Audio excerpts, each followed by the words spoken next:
Have you ever wondered how websites remember your preferences and keep you logged in even when you revisit them after some time? Well, it's all thanks to something called cookies. As we discussed in earlier videos, HTTP servers are stateless. That is, they do not remember who visited them. This simplifies the server design and has allowed engineers to build high-performance web servers that can handle thousands of TCP connections simultaneously. In the vast world of the internet, where millions of users access websites simultaneously, websites need a way to identify and remember users, either to restrict user access or to provide personalized content. This is where cookies come into play.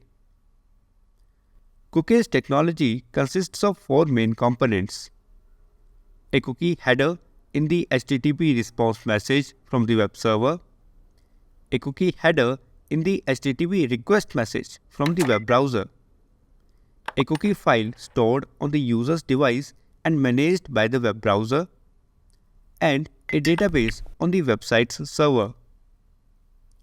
Let's take a look at an example to understand how cookies work in action. Suppose John is browsing Amazon for the first time.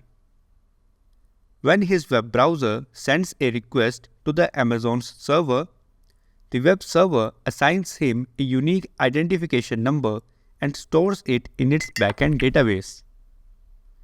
The Amazon web server then responds to his web browser by sending a setCookie header containing an identification number.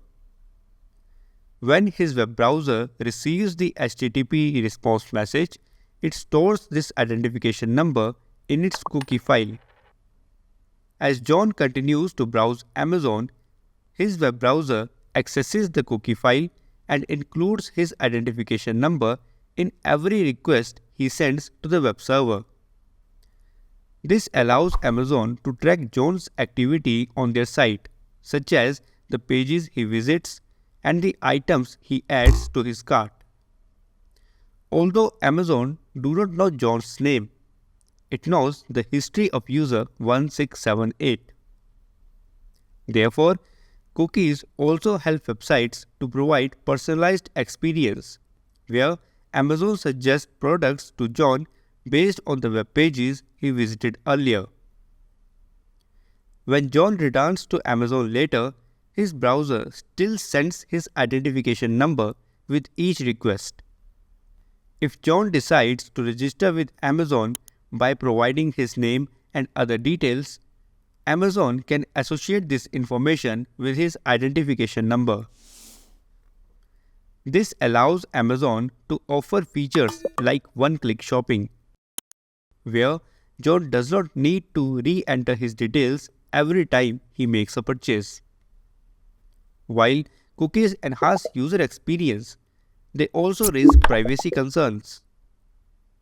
With cookies, websites can track user activities and potentially share this information with third parties.